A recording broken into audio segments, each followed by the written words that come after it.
بسم الله الرحمن الرحيم. مشاهدينا السلام عليكم ورحمة الله وبركاته، وأهلا بكم في هذه الحلقة الثانية من سلسلة حلقات تاريخ الدولة الأموية. هذه الحلقة نخصصها عن الحجاج، هل هو رجل ظالم أم صالح؟ أنا شخصيا أرى أنه من عظماء التاريخ الإسلامي، وأن العالم الإسلامي يعيش في فضله سواء من أندونيسيا إلى السنغال. كثير مما يجري في حياتنا اليومية وضعه الحجاج كما سنرى، وطبعا قيلت عنه أكاذيب والشيعة لفقوا له روايات إلى آخر ما هنالك، ونحن سنعرض عليكم الآن بالأدلة الواقعية. كان مفروض أن هذه الحلقة الثانية تكون عن سيدنا معاوية بن أبي سفيان مؤسس الدولة الأموية، ولكن سنرجئها لأن وردتني أسئلة كثيرة عن الحجاج. تعالوا نبدأ ونرى. أولا، الحجاج هو كان يعني كما نشاهد اسمه أشهر حتى من اسم عائلته، واسمه أشهر حتى من خلفاء الدولة الأموية، وهو عاش 55 سنة من 40 هجرية، يعني سنة مقتل سيدنا علي بن أبي طالب، إلى عام 95 هجرية، وبعض الروايات تقول عمره 58 عاما. طيب، الحجاج ماذا كان يفعل؟ كان والي، والولاة كثيرون، لكن لما يكون شخص عبقري حتى ويمسك منصب غير مهم يكون له هذا التأثير. فهو كان والي في الدولة الأموية. الدولة الأموية هي دولة إسلامية كبيرة. الدولة الأموية من سنة 40 هجري مقتل سيدنا علي بن أبي طالب إلى 132 هجري اللي هو سقوطها وقيام الدولة العباسية. الدولة الأموية كما نشاهد امتدت من الصين، تركستان الشرقية اللي فيها الأغور المسلمين، حتى حدود فرنسا، يعني وصلت إلى جنوب باريس. فهي دولة إسلامية كبيرة كما نشاهد. أين كان الحجاج في هذه الدولة؟ الحجاج كان والي العراق والشرق، يعني نقدر نقسم الدولة الأموية قسمين، القسم مصر والأردن وسوريا ده جزء، أما الشرق بقى اللي هو العراق كان الحجاج والي العراق وشرق العراق، يعني إيران كان اسمها فارس، باكستان، أفغانستان، تركمانستان، طاجيكستان، قرغيزستان، أوزباكستان، أذربيجان وجورجيا القوقاز، كازاخستان، تركستان الشرقية، كل هذا الحجاج. فالحجاج كان إمبراطور، يعني هو والي ولكن كان ينجح، فالخليفة الأموي يعطيه المزيد من الأماكن تتبعه. وهو كما نشاهد، احنا نعرض عليكم الآن، هي الدولة الأموية لم تعطيه هذه الأماكن، إنما هو أخذها بقوته وبذراعه، والحجاج كان يقيم الدنيا ولا يقعدها، حتى وصلت جيوش الحجاج إلى كاشغر في الصين الآن، الصين الآن تحتلها يعني، وباكستان، كل هذا بجهد الحجاج. طيب، لماذا نقول أن الحجاج شخص جيد أو سيء؟ بداية، نحن لما نحب نقيم الحجاج هنقسم الأمور المنسوبة إلى الحجاج قسمين: الأعمال الدائمة، يعني المستمرة إلى يومنا هذا، مثل فتح باكستان وفتح تركستان الشرقية وغيرها، فهذه أعمال دائمة مستمرة حتى ليومنا هذا، وهي عليها أدلة قاطعة، يعني لا أحد يختلف أن الحجاج فتح باكستان أو فتح آسيا الوسطى إلى آخره. وهي جميع الأعمال الدائمة المنسوبة للحجاج والباقية إلى يومنا هذا تؤكد أنه كان رجل مسلم صالح عظيم.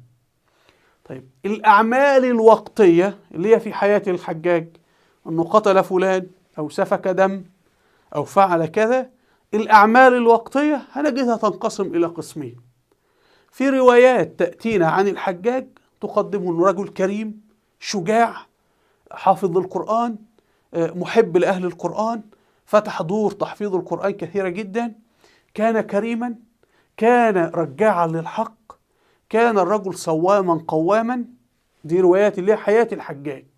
وفي روايات بتقدمه على انه قاتل وظالم وكان يسفك الدماء. اذا كان ظالم او صالح فهذا في امور في حياته، يعني هنجد انه جرائمه او الجرائم المنسوبة اليه لا نستطيع ان نؤكدها، الجرائم المنسوبة اليه ان صحت فهي اعمال جزئية اقتصر اثرها على وقته. أما الأعمال العظيمة التي قام بها الحجاج ومتفق عليها في أدلة مادية على حدوثها فهي أعمال عظيمة جليلة أثارها في العالم الإسلامي عسكريا وسياسيا وحضاريا حتى يومنا هذا. تعالوا نبدأ بأول حاجة الحجاج عملها، وهي البلاد التي فتحها الحجاج. الحجاج هو كان في العراق، سير الجيوش وفتح بلاد ما وراء النهر اللي هي تركمانستان، وظل يرسل الجيوش قرغيزيا حتى وصل إلى كاشغر ودخل الصين. أيضا الحجاج ظل يرسل الجيوش حتى فتح باكستان كلها، ظل يرسل الجيوش حتى فتح كل أفغانستان. فهنجد أنه الحجاج فتح كم بلد؟ فتح باكستان، فتح أفغانستان، طاجيكستان، تركمانستان، أوزباكستان، كازاخستان، كرغيزستان، تركستان الشرقية. الحجاج فتح نحو 8 بلاد إسلامية. فكل هذه البلاد، باكستان لوحدها فيها 200 مليون مسلم، احنا بنتكلم في 400 مليون مسلم الآن يعبدون الله ويوحدونه. صاحب الفضل في ذلك الحجاج، فهو ينال الحسنات والثواب في كل صلاة وفي كل قراءة قرآن إلى آخره، كما نشاهد في هذه الخريطة. هو الذي سير، هو لم يخض الجيوش بنفسه، لكن كان يسير الجيوش وكان يختار القادة الأكفاء. الحجاج كانت له نظرة ثاقبة في الرجال، والحجاج فعل أكثر من هذا. يعني ده العمل الأول اللي احنا بناخده باختصار، وباقي أثره إلى يومنا هذا. ما أثره؟ تخيل حضرتك لو إن الحجاج لم يفتح باكستان، كان زمان الهند داخلة عندنا. لو لم يفتح أفغانستان، كان أفغانستان دي هجمت على العالم الإسلامي، كانت آسيا الوسطى. يعني فتح، جعل هذه البلاد بلاد إسلامية وتوصيل الإسلام إليها، ده أدى إلى أن هي تصبح درع للإسلام ومصدر قوة للإسلام. بينما لو تركت على وثنياتها وعلى هندوسياتها، باكستان كانت هندوسية، كانت النتيجة أنه كان زمان المسلمين أبدوا من 1300 عام. طيب الأكثر من ذلك إيه اللي هيترتب على كده؟ طب قبل أن نكمل في موضوع الحجاج، إحنا لدينا السلطان عبد الحميد، ولقبوه بإيه؟ بالسلطان الأحمر، إنه راجل يذبح وقاتل وبيشرب الدم وكذا، وده نموذج من التلفيق. وسلطان عبد الحميد لم يقتل شخص واحد، حتى الماسونية لما خلعوه اكتبوا اسم واحد قتلوا عبد الحميد ولا يوجد. بل جريمة عبد الحميد أنه لم يقتل الخونة، هذه جريمة عبد الحميد. عبد الحميد يعني قضايا احنا بنتكلم على 100 سنة مضت، وكان في سجلات ودفاتر وصحافة وعائلات، يعني أدلة، تاريخ زور ونحن نكاد نعيشه. فما بالك بالحجاج يحصل معاه ايه؟ والحجاج من كتب التاريخ بعده، يعني أعداؤه في الدولة العباسية، يعني التاريخ كتب بعد وفاة الحجاج ب100 سنة، 150 سنة. لدينا نموذج آخر على تزوير التاريخ. هذا الشخص واحد من المجرمين الكبار في التاريخ الإسلامي، اسمه أبو مسلم الخراساني. أبو مسلم الخراساني قتل مئات الألوف من المسلمين، مذابح مذابح مذابح. هو الذي أقام الدولة العباسية، إلى درجة كانوا يقتل شاب عمره 18 عاما لمجرد أنه من بني أمية. والجرائم كثيرة، الإبادات والذبح والقتل. هل تسمعون بقى أن أحد يتحدث أن أبو مسلم قاتل، أبو مسلم ظالم؟ ولا حاجة، ولا أحد يأتي بذكر أبو مسلم الخراساني. والحجاج اللي هو لو افترضنا أنه ظالم، فهو لا يعد أن يكون نقطة صغيرة في جرائم أبو مسلم، يوصف الحجاج بأنه ظالم إلى آخره. ده نموذجين فجين لتزوير التاريخ، وإن الحج أو المعارضة للحجاج هي مردها للأسف الشيعة، ونحن نردد. واحنا بنذكر الحجاج وبندرس شخصيته لأن ده حاجة تفيدنا في حياتنا الواقعية. طيب تعالوا نبدأ من البداية واحنا نفهم شخصية الحجاج. كما نعلم الدولة الأموية كان فيها أول خليفة مين؟ معاوية بن أبي سفيان رضي الله عنه. لما توفي ورث الحكم لابنه يزيد، واحنا قلنا في حلقة سابقة أن هذا خطأ من سيدنا معاوية. وفي عهد يزيد قتل سيدنا الحسين، لم يقتله لكن قتل في عهده، نخصص ذلك حلقة. يزيد توفى، فولي ابنه اسمه معاوية الثاني. معاوية الثاني هذا توفى عمره 20 سنة، هو حكم 18 يوما، وبعدين طلع على المنبر وقال: أيها المسلمون، قررت رد الحكم إليكم أو الأمر لكم، فاختاروا وفقا للشورى. وذكرنا في حلقة سابقة، اكتب على اليوتيوب أسباب سقوط الخلافة الراشدة، 4 حلقات، إن هذه من كوارث هذا الشاب الصغير، لأنه نشبت حرب أهلية بين المسلمين لمدة 15 عام. فكان لو هو عاوز يعمل شورى كان مفروض يجعل المسلمين يختارون أولا الحاكم الجديد قبل أن يتخلى عن الحكم. لكن هذا الذي فعله فهي جريمة كبيرة، ولكن هو فعلها بحسن نية. العالم الإسلامي انقسم إلى قسمين رئيسيين: قسم بقيادة عبد الله بن الزبير وهو من الصحابة رضوان الله عليهم، والقسم الثاني بقيادة مروان ابن الحكم ابن أمية، ودول هيبدأوا يتقاتلين. الحجاج كان التحق بجيش مروان، كان عمره 25 سنة فقط. هنا بعد مروان حكم سنة وتوفى، بعده خلفه ابنه عبد الملك ابن مروان. طيب، والحجاج بقى طبعا على صيته وفي عهد، يعني هو أصبح والي العراق في عهد عبد الملك ابن مروان، وهو طبعا سنأتي لكل هذه الأعمال. وبعد عبد الملك لما توفى ولي ابنه الخليفة، وده خليفة عظيم جدا، الوليد بن عبد الملك، وده اللي في عهده جرى فتح الأندلس وفي كل الجبهات يعني. فكان أيضا الحجاج والي العراق والشرق في عهده. نرجع إلى لحظة تنحي يزيد الشاب الصغير اللي هو هذا معاوية، اللي هو معاوية الثاني أو معاوية الصغير. لما توفى أصبحت خريطة العالم الإسلامي هكذا: كل العالم الإسلامي بايع عبد الله بن الزبير عدا هذه المنطقة اللي هي الأردن.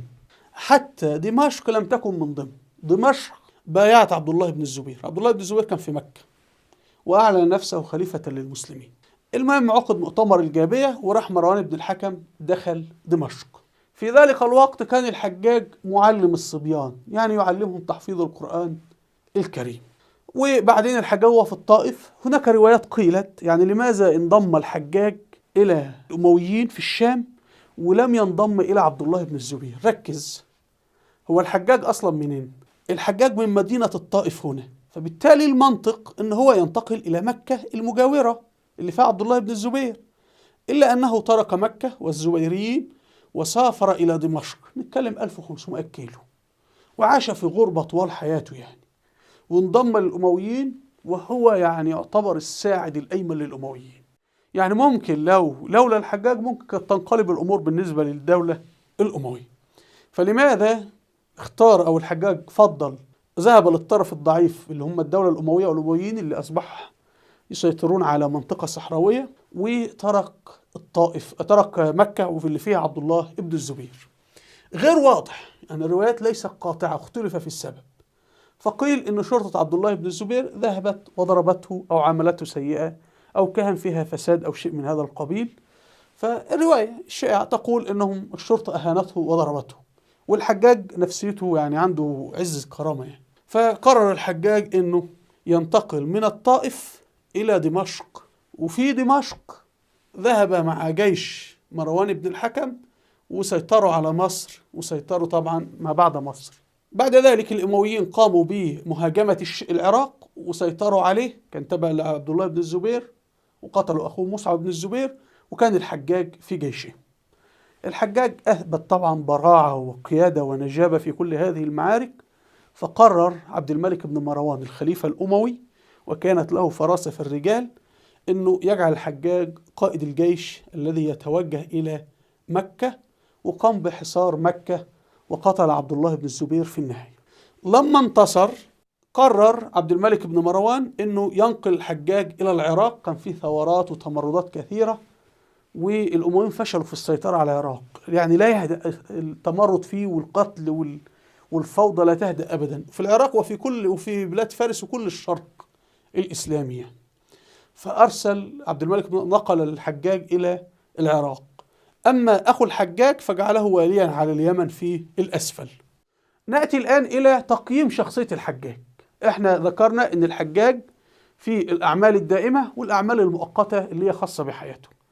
الأعمال الدائمة ذكرنا أنه فتح هذه البلدان الإسلامية، فهي أدلة قاطعة قائمة إلى يومنا هذا لا محل للتشكيك، وأعمال عظيمة قام بها الحجاج.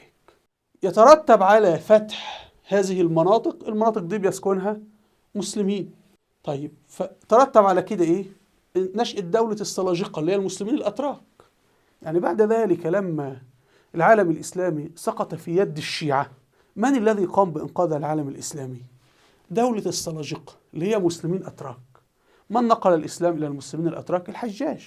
فالحجاج هو صاحب الفضل في نشأة هذه الدولة. شوفوا دولة السلاجقة كانت تمتد من قرغيزستان، من الصين، طاجيكستان، كازاخستان، أوزبكستان، تركمانستان، أجزاء من أفغانستان، إيران، العراق، الإمارات أو عمان، أذربيجان، تركيا، وصلت حتى إلى نيقيا، سوريا، لبنان، الشام، الأردن. دولة إسلامية كبيرة قامت بدور كبير في محاربة المغول، ودور في محاربة الصليبيين، وطبعا أبرز المعارك مالاسكرد اللي فتح المسلمين بها الأناضول. قامت بدور كبير جدا في هدم الدويلات الشيعية اللي كانت هتدمر الإسلام كله.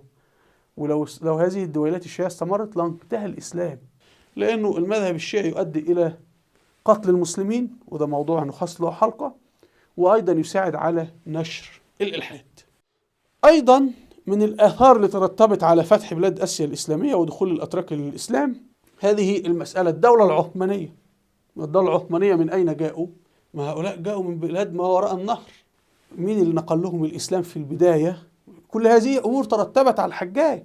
فتخيلوا بقى، يعني سواء الأثر المباشر للحجاج الفتوحات التي قام بها بنفسه، أو من أسلموا بسبب فتوحات الحجاج وأقاموا دول إسلامية كبيرة حمت العالم الإسلامي. الحجاج لم يكن مجرد قائد عسكري بارع، إنما كان إداري عظيم ورجل استراتيجي. لما يجد مشكلة يقتلعها من جذورها. فالحجاج من أعماله المستمرة إلى يومنا هذا هي تنقيط القرآن وتشكيله.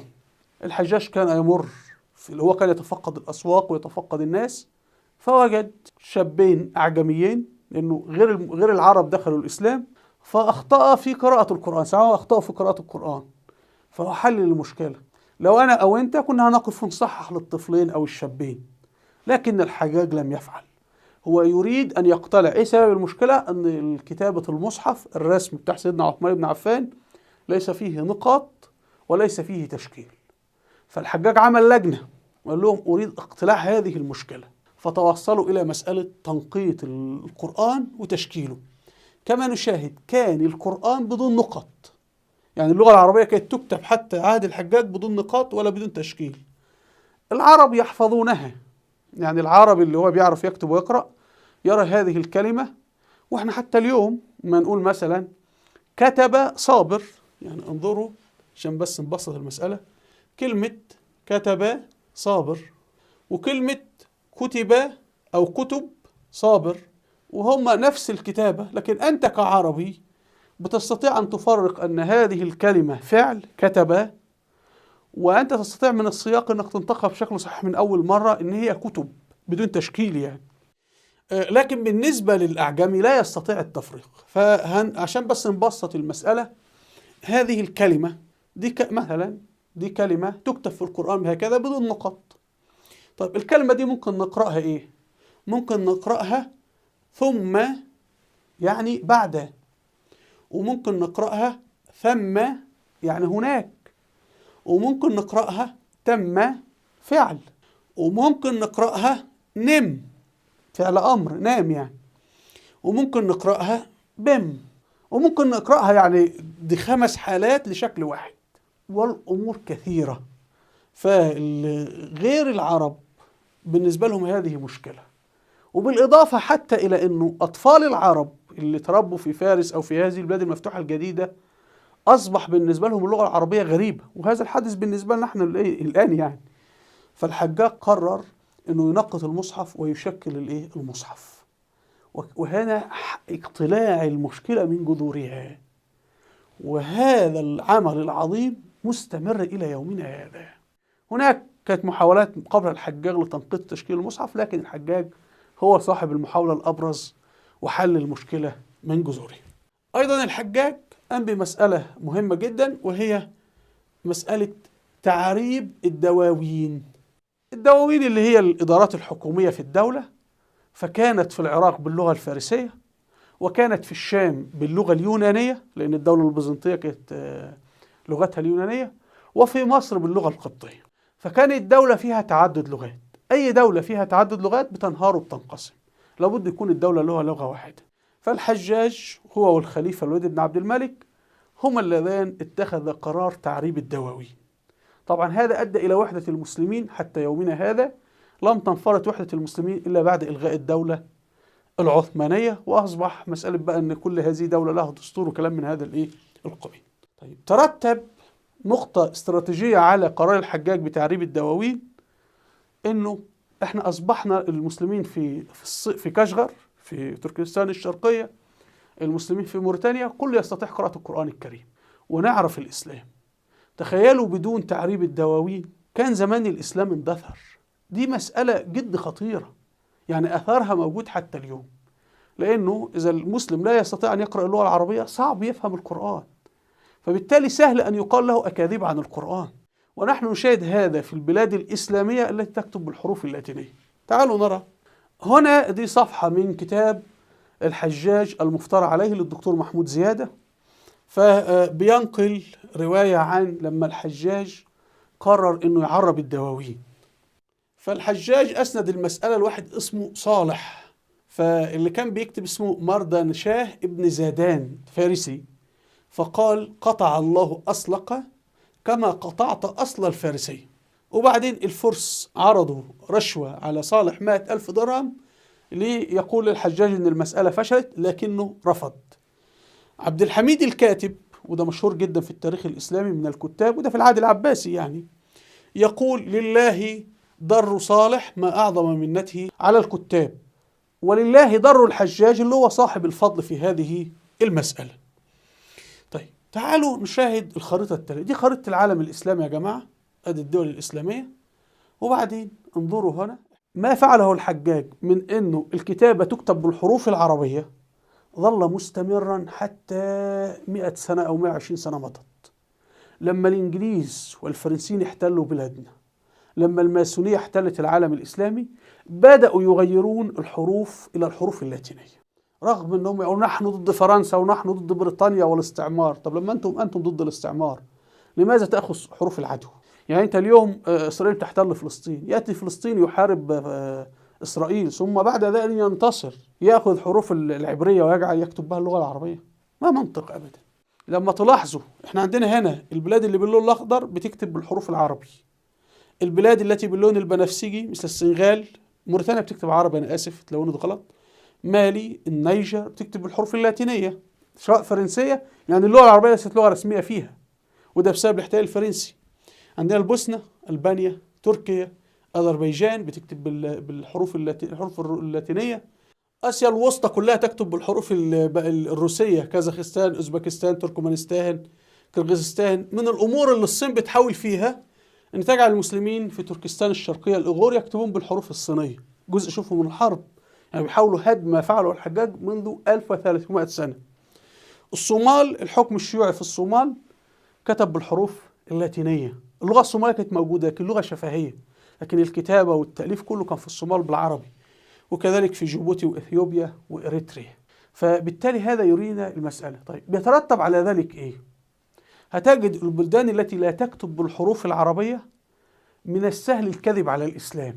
يعني يخرج واحد داعي يقول القرآن فيه كذا، الإسلام فيه كذا، كذبا يلصق بالإسلام ما ليس فيه، والشعب لا يستطيع أنه يعرف الحقيقة، لأنه في حاجز بينه، في جدار بسبب الحرف اللاتيني هذا بينه وبين القرآن الكريم. عكس البلاد اللي تكتب بالحرف العربي، أنه لما يكذب أحد على الله سبحانه وتعالى، على القرآن أو على الرسول، من السهل تفتح القرآن أو تفتح كتب الأحاديث وتقول له أنت كذاب لأن القرآن يقول كذا. حتى نحن بنشاهد في العالم العربي مسألة الإعجاز العلمي في القرآن الكريم. تجد مهندس بيتكلم في تفسير القرآن، عالم فيزياء يتكلم في تفسير القرآن. طب لو عالم الفيزياء هذا لا يعرف الحرف العربي، لم يكن يستطيع أن يربط بين القرآن وبين علم الفيزياء أو علم الفضاء، علم الفلك. فشوفوا الأثر العظيم للحجاج في مسألة تعريب الدواوين. طبعا هذا ساعد في انتشار الإسلام، يعني هتجدوا أنه انتشار اللغة العربية يساعد في انتشار الإسلام، والعكس، علاقة طردية. انتبهوا لذلك. لذلك أكثر الدعاة للإسلام ستجدهم من البلاد العربية، لماذا؟ لأنه عارف كيف يشرح الإسلام والقرآن إلى آخر ما هنالك. أيضا من الأمور العظيمة الحسنات الدائمة التي قام بها الحجاج، عقل استراتيجي لنشر الإسلام ولحل المشاكل السياسية في الدولة، هي نقل المسلمين أو القبائل المسلمة إلى آسيا الوسطى وفارس. كما نشاهد العراق كان فيها ثورات كثيرة جدا، فالحجاج الجماعة اللي قاعدين يتمردوا دول انتوا عاملين قلق ليه؟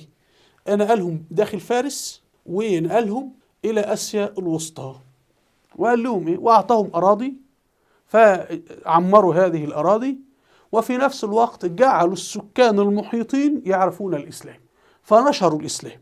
الدولة العثمانية فيما بعد هتفعل هذا، السلاجقة والدولة العثمانية هينقلوا قبائل الأتراك المسلمين إلى إلى الأناضول وإلى هذه المناطق، هينتشر الإسلام. أنت ما تجيب واحد مسيحي مش عايز يقرأ القرآن هو لما يجد مسلم أمامه ويتعامل هيفهم منه الإسلام. فلذلك الله سبحانه وتعالى أرسل الرسول بشر يمشي بين الناس، فلا بد. طيب الدولة العثمانية بقى أخطأت لما فتحت المجر وبلغاريا وفتحت حتى وصلت إلى النمسا في المراحل الأخيرة من الفتوحات، لم تنقل المسلمين لهذه المناطق فبقيت مسيحية وخرجت من سيطرة الدولة. فزيك ميكافيلي يقول إذا فتحت أرضا انقل لها سكان شعبك. الحجاج فعل هذا، فقال لك الناس دي عادي يعملوا تمردات ليه؟ انقلهم، فنقلهم. طبعا ده يكذب نظرية ان الحجاج كان قاتلا. لو الحجاج كان قاتلا كان لهم تعالى مذبحكم بقى وخلاص يعني، لكن هو عرف يستخدمهم الاستخدام الصحيح فنقلهم. طبعا هيحدث بعد ذلك ان هذه القبائل هترتد وتقوم بالهجوم على الشام ودمشق وتسقط الخلافة الأموية وتقيم الدولة العباسية. يعني شوف سبحان الله، كان تفكير عميق من الحجاج، ولكن بعد 40 سنة ارتد إلى العكس. ما هو يعني لا أحد في الآخر تفكير بشري يعني، هو الحجاج كان هيضرب الغيب يعني. أيضا من الأمور التي قام بها الحجاج القضاء على الخوارج. الخوارج اللي هم يعتبر داعش اليوم، كان تكفير المسلمين والهجوم على المدن وقتل النساء وقتل، يعني كان الخوارج يرتكبون مذابح كثيرة جدا. في عهد الحجاج الخوارج كانوا منتشرين في جنوب العراق، في منطقة الأهواز، في مناطق في إيران، في شمال العراق. يعني الحجاج لما ولي العراق خاض حروبا كثيرة جدا ضد الخوارج. الحرب الدولة الأموية مع الخوارج استمرت 15 عاما، فالحجاج قام بالجهد الأكبر فيها، هو اللي دمرهم تدميرا، يعني استأصل شأفتهم. نأتي الآن إلى الأعمال الوقتية للحجاج. دي أمور جرت في حياة الحجاج سواء كانت حسنة أو سيئة. الأعمال السيئة المنسوبة للحجاج هي قتل عبد الله بن الزبير. هذا عبد الله بن الزبير الذي قتله الحجاج. عبد الله بن الزبير صحابي. الذي حدث، نرجع للأول، الحجاج خرج بجيش من الشام واتجه إلى مكة وفرض حصار على مكة 7 شهور. انتهى الحصار بقتل عبد الله بن الزبير ودخول مكة. الروايات ومنها الواقدي، والواقدي الشيعي، تزعم ولا نعلم إن كانت صحيحة أم خاطئة إنه الحجاج قام بقصف الكعبة بالمنجنيق وأدى إلى اشتعال النيران فيها، والحجاج قاتل ودموي. طيب لما ندقق في هذه الروايات نجد إن الحجاج حاصر مكة 7 شهور. تخيل الحجاج ذهب بجيش عرمرم ومعه كل الإمكانيات، يظل 7 شهور حتى يفتح مكة أو يدخل مكة. لو الحجاج دموي كان اقتحمها وأباد من فيها، لكن تصرف الحجاج إنه يمكث على مكة 7 شهور ويفرض عليها حصار، يعني هو كان بيقول لهم ألقوا السلاح ولكم الأمان. وبالفعل الكثير من أنصار عبد الله بن الزبير رضي الله عنه ألقوا السلاح وأعطاهم الحجاج الأمان، لم يردن أي شيء. يعني الحجاج من مدحوه ومن ذموه لم يقولوا إن الحجاج غدر. بما في ذلك أبناء عبد الله بن الزبير رضي الله عنه هم أنفسهم خرجوا وطلبوا الأمان والحجاج أعطاهم الأمان. كان الحجاج يقول لك اخرج من مكة ولا تقاتل مع ابن الزبير ولك الأمان. فظل يحاصر مكة 7 شهور، معناها أنه لم يكن يريد أن يقتل. لو واحد هو قتال كان دخل واقتحم وقتل، إنما هو أبقى في الآخر من المجموعة التي بقيت في الآخر عبد الله بن الزبير. حتى الحجاج هو نفسه عرض على عبد الله بن الزبير الاستسلام مقابل الأمان، يعني قال له سلم وأنت حر يعني، لكن توقف عن القتال. وعبد الله بن الزبير رفض، والقصة أنتم تعرفونها، واستمر إلى أن قتل عبد الله بن الزبير رضي الله عنه وهو يحارب، والقصة المشهورة بينه وبين سيدنا أسماء.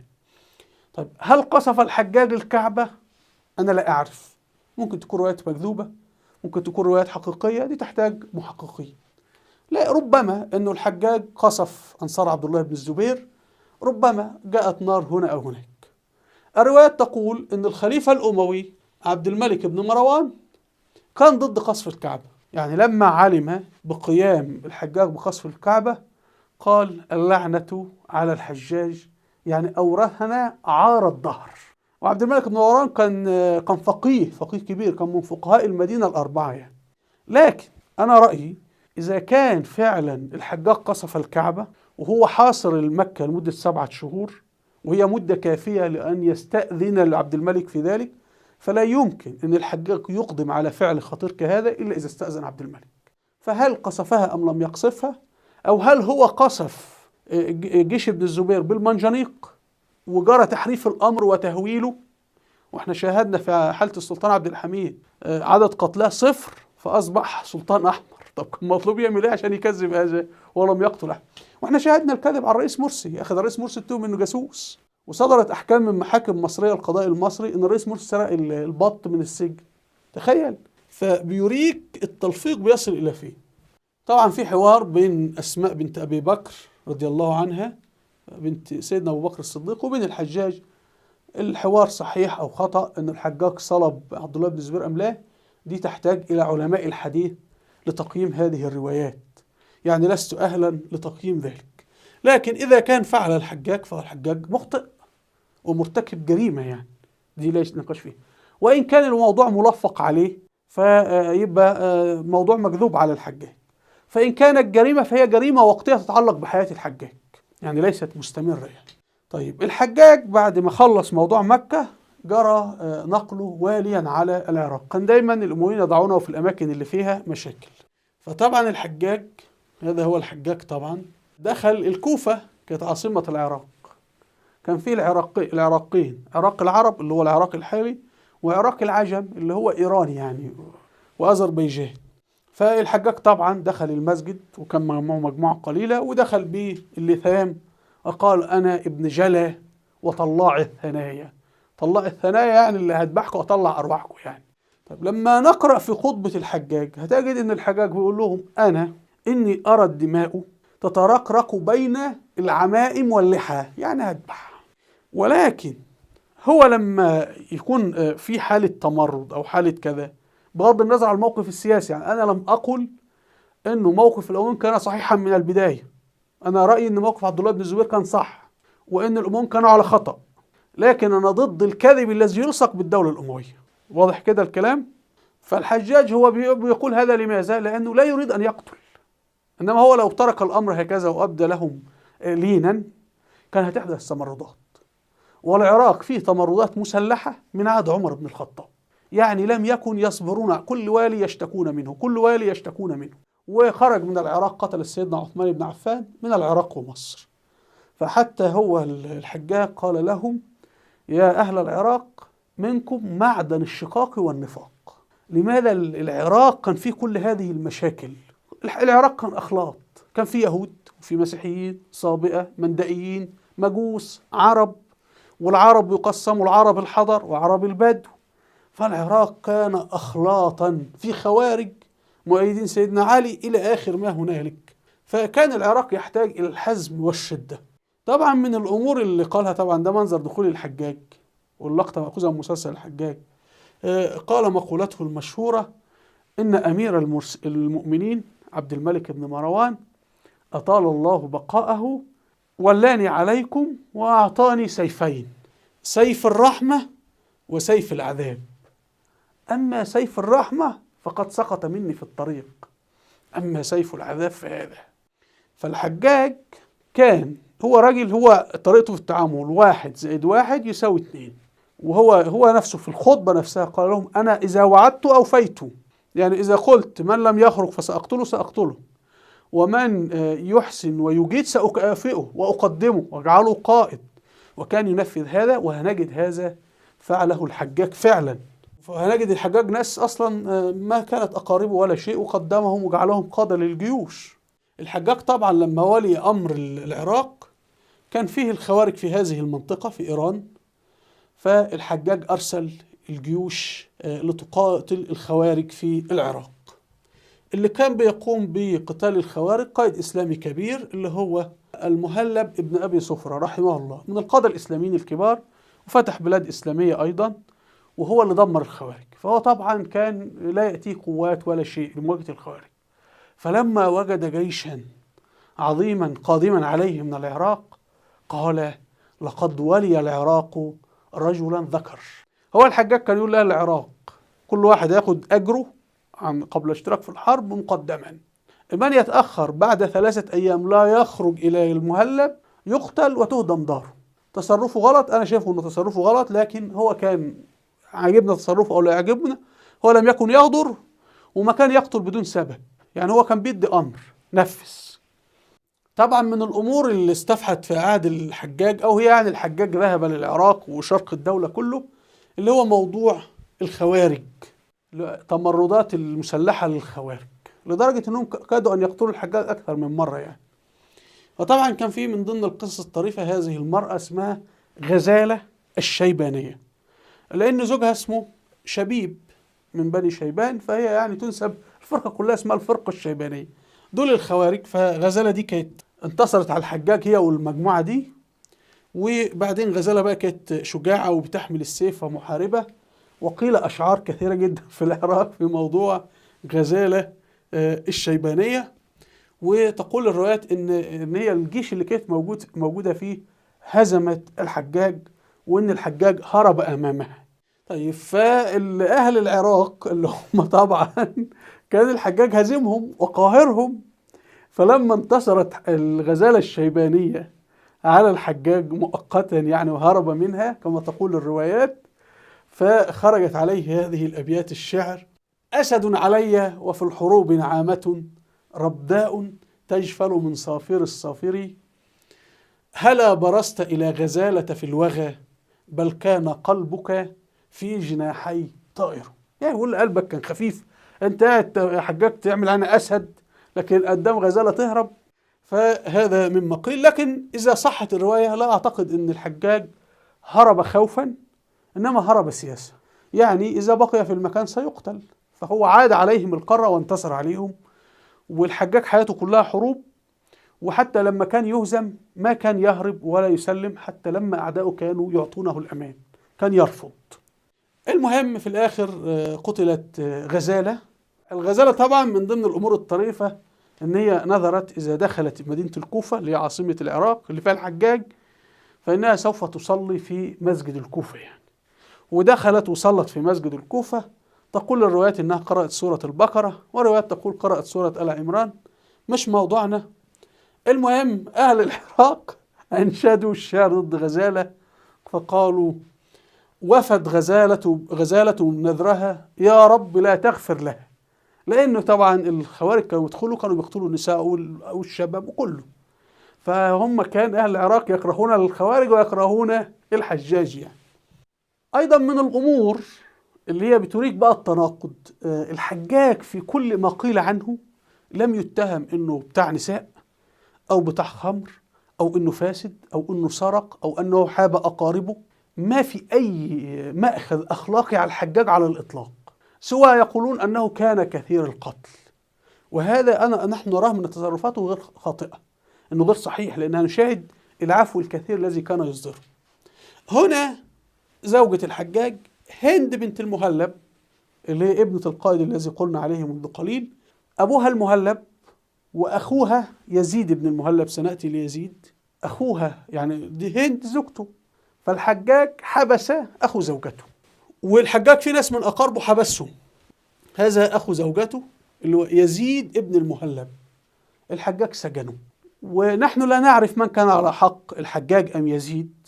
طبعا هو في البداية الحجاج جعله واليا على خراسان وجعله يقوم بفتوحات إسلامية، وبعد ذلك اختلف مع الحجاج سجن هو أخو زوجته. الحجاج كانت مسألة إدارة الدولة عنده ليست محل للنقاش ولا للفساد ولا التسيب.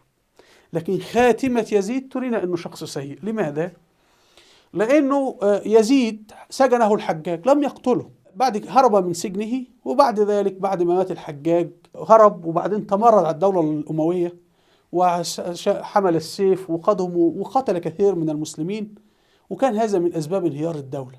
فالأيام أثبتت أن كان وأنا أرى أن تصرف الحجاج كان يعني بأثر رجعي، كان أنه هو الحجاج صح، ده واحد تمرد على الدولة بعد كده. فيبدو أن الحجاج كان مطلع. من ضمن الروايات التي تنقل عن الحجاج أن له ابن أخ حاول أنه يغتصب امرأة، فالمرأة قتلته. تقول الرواية أن الحجاج قطعه ورماه للكلاب. صح أم خطأ لا نعرف، لكن المأخوذ من الرواية أنه الحجاج لم يتهاون مع ابن أخيه لما أخطأ، وده متكرر. فطبعا من الأمور العجيبة أن لو الواحد عاين قريبا له يقال جمله، وإذا عاقبه يقول لك يا أخي ما فيكش خير لقريبك. كثير مما يشنع عن الحجاج اللي هو مقتل سعيد ابن جبير. الروايات تقول أنه كان من الصالحين ومن التابعين. سعيد بن جبير لم يكن من العرب، كان من العجم، ورغم ذلك أولاه الحجاج إمامة الناس في الصلاة. رغم ذلك جعله الحجاج القاضي على العرب، يعني يؤم العرب ويفصل ويحكم عليهم. فلو الحجاج متعصب لعرب ولا الدولة الأموية، والحالات متكررة إنه مسلمين أعاجم كان لهم مناصب متقدمة جدا في الدولة الأموية. هو قتله بعد ذلك الحجاج. لماذا؟ معنى الموضوع اللي نشرحه. الحجاج قرر إنه يفتح منطقة اسمها سجستان. سجستان دي في أفغانستان، سنأتي له. وعمل جيش اسمه جيش الطواويس، كان فيه كل كبار قادة العراق، أرسلهم لفتح سجستان اللي هي في أفغانستان. هنا منطقة سجستان. سجستان هنا في أفغانستان، هذه المنطقة يعني، هذه سجستان ما بين إيران وأفغانستان. طيب الحجاج اختار واحد لهذا الجيش اللي هو ابن الأشعث. وابن الأشعث كان قائد عسكري، وده اللي هيتضح لنا، قائد عسكري ناجح، وذهب إلى سجستان وبالفعل فتح بعض الأماكن وبعدين توقف. فلما توقف ابن الأشعث عن الفتح فبعث الحجاج يوبخه. ابن الأشعث قال للجنود إن الحجاج ظالم، الحجاج يريد إلقاكم في التهلكة والحرب إلى آخره. المهم الجيش انقلب على الحجاج وترك مقاتلة ملك سجستان وعاد قافلا إلى العراق، وخاض 3 معارك ضد الحجاج. تخيل انت ترسل جيش مثلا يحارب روسيا، تفاجئ ان الجيش انقلب وجاي يقتلك انت. ده تمرد عسكري. يعني هم خاضوا 3 معارك مع قوات الحجاج. طبعا الحجاج استنجد بالخليفة في الشام وارسل له جيش الشام. 3 معارك هزم الحجاج في اول معركتين، وفي المعركة الثالثة انتصر عليهما، وهرب ابن الاشعث الى رتبيل. شوف في الاخر ايه، ذهب الى كافر يعني، وعقد معه اتفاق ألا يقوم بحربه إلى حين أن ينتهي من قتل الحجاج. خيانة. وكان في هذه الحرب من؟ سعيد بن جبير. يعني غالب الظن، أنا لا أقول أنه صحيح، الله أعلم، لم أكن موجودا يعني، أنا بنحقق في وقائع رواياتها كتبت بعد 100 سنة و150 سنة من وفاة الحجاج. يعني حتى أنت ما عندك شهود العيان المباشرين كي تحكم فيها على الواقع. لكن هذا الذي حدث، كون أن سعيد بن جبير من الصالحين إلى آخر، هذا لا يعفيه من الجريمة. طيب احنا عندنا واحد من ضمن المشتركين في هذا التمرد، الإمام الشعبي. فالحجاج كان قبل ما يقتل أي واحد كان بيحقق معه، فممن حقق معه الشعبي، فقال له لماذا تمردت؟ فالشعبي قال أصابتنا فتنة لم نكن فيها بررة أتقياء ولا فجرة أقوياء. احنا ارتكبنا فتنة ولم نكن بررة، يعني ما كناش ناس صالحة تماما، ولما فجرنا وفسدنا لم نكن أقوياء في الفساد والفجر يعني، فأنت هزمتنا. فالحجاج عفى عنه وقال له أنت يا شعبي أحب إلي ممن يدخل علينا يقطر سيفه من دمائنا ثم يقول ما فعلت ولا شهدت قد أمنت عندنا يا شعبي. يعني قال له أعطيتك الأمان لصدقك. هل هذا يتسق مع شخص متعطش للدم والقتل وكذا؟ لا. كل الروايات عن القتل الحجاج بأنه بيحقق وبيكون القتل الهدف سياسي، والمقصود هدف سياسي ان هو ما يقصد انه يقتلك، هو بيقول لك انا عاوز الدولة تبقى موحدة، انا عاوز افتح كذا، انا عاوز افعل، انت لا تقف ضدي. لم يروى ان الحجاج ذهب يأخذ اموال الناس ويسرقهم هكذا وشيء من هذا القبيل، او انه فلان لم يعجبه فقتله، بل روايات كثيرة عن معارضين للحجاج ورغم ذلك الحجاج لم يفعل لهم شيء، بل الحجاج كان يعتذر احيانا يعني.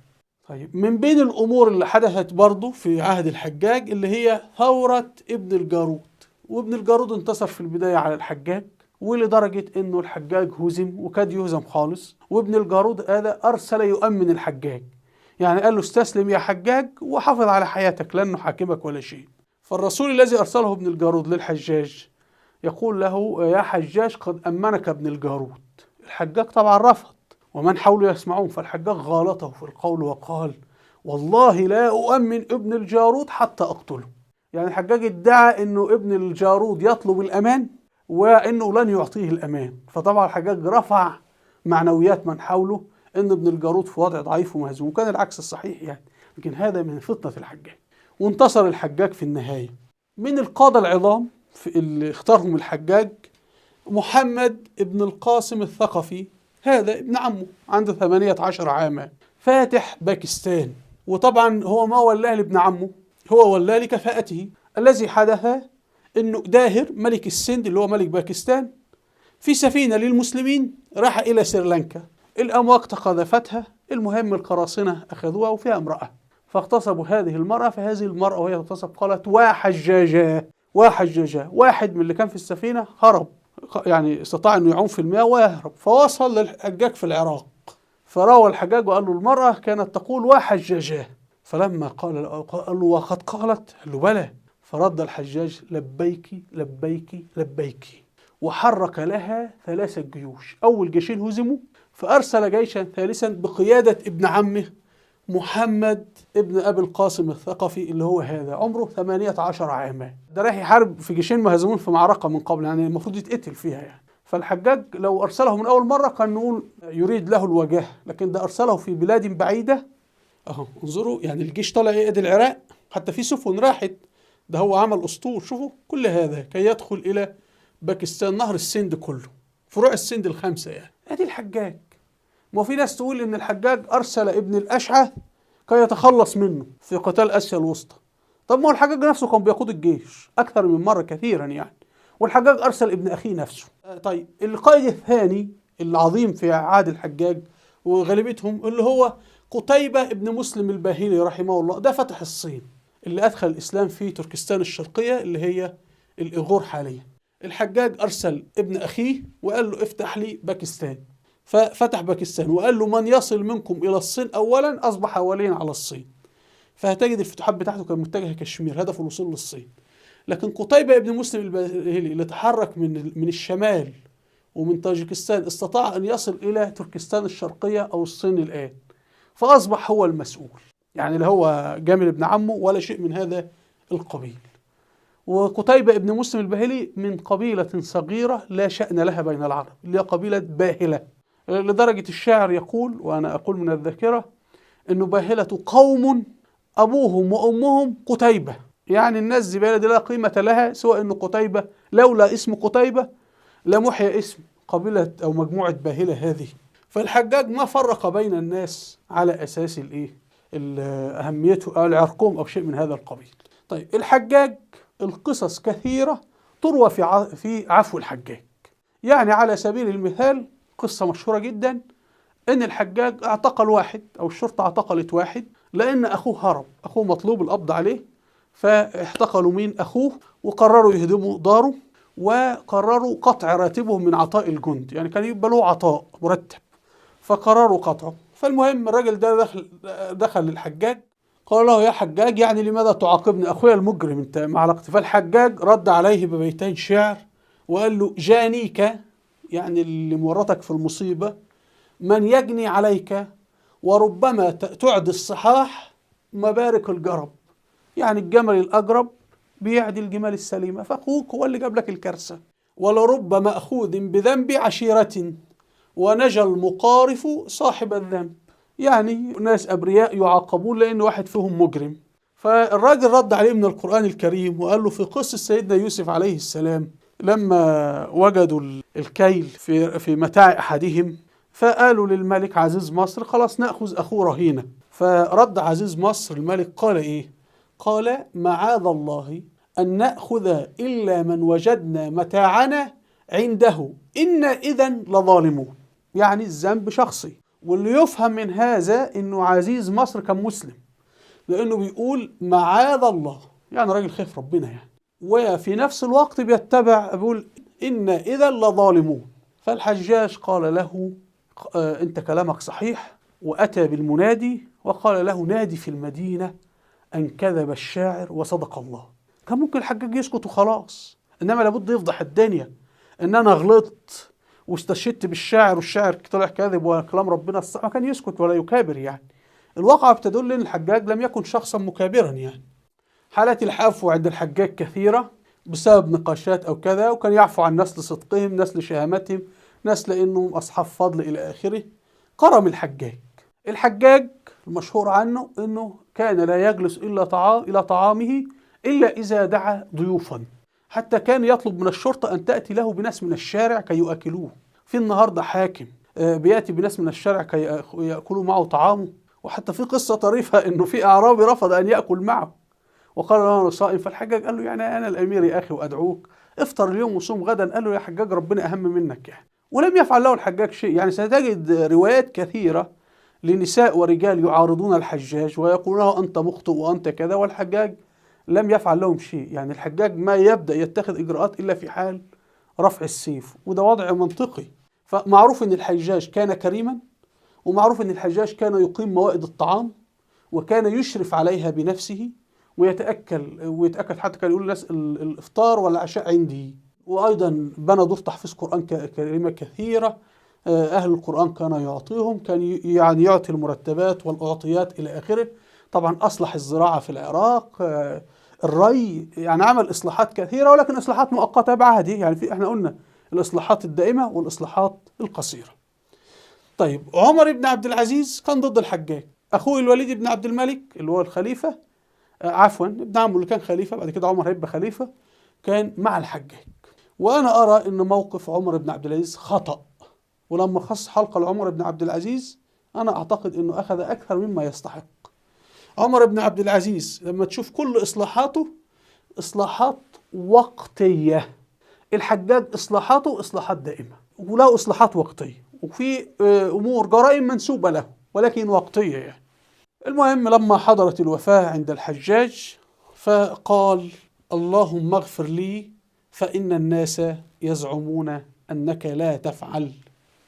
طبعا لما مات قال الخليفة الأموي الوليد بن عبد الملك، وده من كبار الحكام المسلمين في التاريخ الإسلامي كله، لكن لأنه شخص عظيم لا تسمع عنه، تسمع عن هارون الرشيد ولا غيره يعني. فقال عن الحجاج كان أبي الخليفة عبد الملك بن مروان يقول أن الحجاج جلدة ما بين عينيه، أما أنا فأقول إنه جلدة وجهي كله. لأنه طبعا وصية أبوه له إنه الحجاج هو الذي دوخ لكم الممالك وقضى على المتمردين ومهد لكم الحكم. ابن كثير يقول عن الحجاج، قال في ذم وقال في مدح، ومما قاله قال إن الحجاج كان يكثر تلاوة القرآن الكريم ويتجنب المحارم، ولم يشتهر عنه شيء من التلطخ بالفروج الزنا، وإن كان متسرعا في سفك الدماء فلا نكفر الحجاج ولا نمدحه ولا نسبه ونبغضه في الله بسبب تعديه على بعض حدود الله وأحكامه وأمره إلى الله. الكلام اللي بيردنا عن الحجاج إنه شخصين متناقضين، شخص يعفو شخص بيقتل، شخص كريم شخص يحب القرآن. يا جماعة ما في شخص يتهم بأمرين في نفس الوقت وكلهم ضد بعض. والله يقول ما جعل الله لرجل من قلبين في جوفه. فطالما في هذا التناقض فاحنا بناخد الرواية اللي في صالح الحجاج، لأنه الأصل في الإنسان البراءة، وخصوصا أنه كتب أعدائهم الذين كتبوا، والروايات الناس اللي بعده. يعني لما العباسيين حكموا عملوا مذابح لكل أنصار الدولة الأموية، فغالبية الروايات يعني لما ضاعت وإما حصل تحريفها. في الآخر الشيخ أبو إسحاق الحويني هو أكبر محدث معروف في العالم العربي الآن، هو الذي يستطيع الحكم على هذه الروايات. فهو بيقول بعض الروايات، يقول يعني هو أنا بذكر في واقعة، يعني هو كان بيتحدث عن رواية واحدة أن الحجاج ظل يخطب الجمعة إلى صلاة العصر. ويقول أنا استغربت من الرواية لولا أن الرواة ثقات لم أكن لأصدقها. فأنا بقول أنه الأصل في الإنسان البراءة، وحتى لو الشاهد سمعته جيدة أو كذا، ولكن الرواية غير منطقية لا نأخذ بها، يعني لا نكذبها، ولكن نقول لا نعلم. فأنا بقول الروايات التي تسب وتلعن في الحجاج نقول لا نعلم، وإن كان الحجاج مخطئا فحسابه عند الله، وإن كان بريئا فلا نظلمه. في النهاية اللي أنا عاوز أقوله بقى من درس الحجاج أن الحجاج قام بأعمال عظيمة في التاريخ الإسلامي كله باقية حتى يومنا هذا، فلينظر كل منا ماذا سيترك بعد وفاته من أعمال عظيمة تنفع للعالم الإسلامي كله. ونقول الحجاج حرك جيوشا لامرأة مسلمة اغتصبت. اليوم المسلمات تغتصبن في كشغر وفي دمشق وفي اليمن وفي غيرها من المدن. في حاكم حرك جيشه؟ طب لو في محمد بن سلمان ولا في أي حاكم حرك جيشه لمحاربة الصين، ولا حتى استدعاء السفير الصيني، كان كل الشعوب صفقت له. امال الحجاج بقى حرك جرد الجيوش في كل الاتجاهات. وطبعا دي مسائل حكم، يعني فيها ناس ضدك وناس أعدائك ويتقولون عليك، والواحد أنا حي وبيتقولوا على تقويل عجيب والله لما بسمع أضحك. واحنا عرضنا للسلطان عبد الحميد محمد مرسي، احنا عشناه في مصر، وعرضنا لأبو مسلم الخراساني لأنه على هوى الشيعة صمتوا تماما. في النهاية إلى المراجع في هذه الحلقة.